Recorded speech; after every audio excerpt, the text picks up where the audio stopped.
Right outside the door.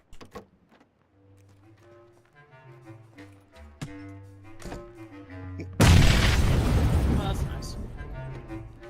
Don't get in front of the door with We don't want Polly. any. Come back later.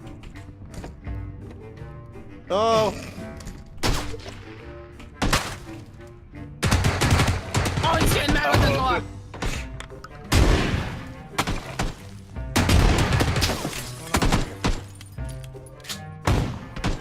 Fuck.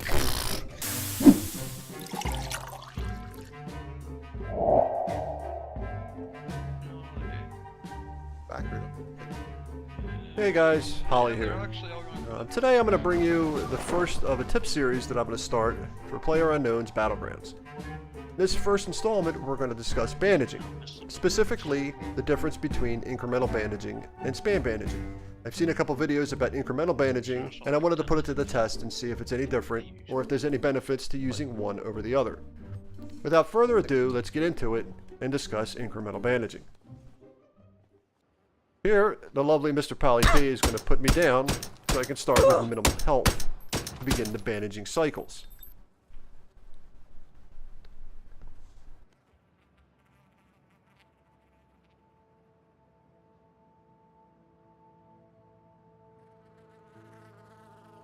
Now, to understand incremental bandaging, it's good to understand how bandaging works.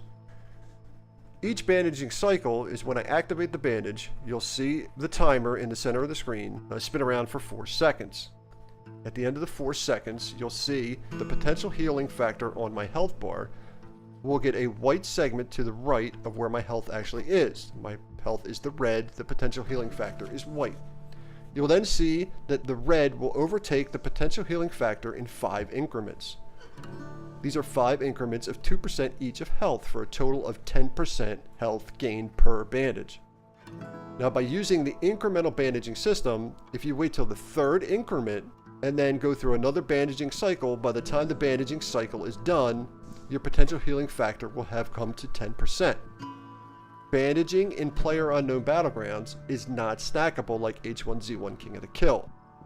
If you begin a new bandaging cycle, while your potential healing factor is still advancing, you will cancel out the full potential healing factor. So as we can see here, it took us 7 bandages and right around a minute to achieve 70% health. Your bandages cannot get you past 70% health in PUBG. Now we'll do a side-by-side comparison of the incremental bandaging system alongside spam bandaging. We're doing incremental bandaging on the left and spam bandaging on the right. Now you can already see that we're well ahead in bandages on the right, and that's the spam bandages, which would make sense because we're just spamming the bandage key. So we're going to let this run with the timers and see where we end up.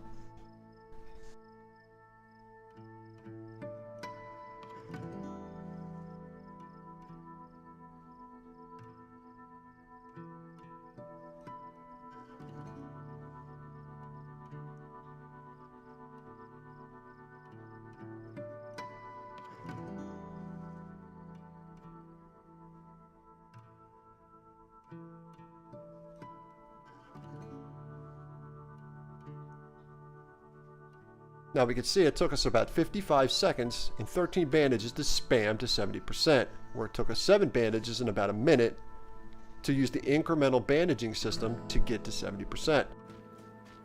In conclusion, I would say that if you are short on bandages and you want to get the most bang for your buck, to use the incremental bandaging system. And if you're in a firefight and you want to heal up a little faster and you have plenty of bandages, to go ahead and spam those bandages. If you had any questions about the bandaging system or any ideas for any other tip series, please leave a comment below. Well, that's going to be all for this video. If you enjoyed it or found it helpful at all, please leave a like and share. If you want to see any content like this or from me, consider hitting that subscribe button.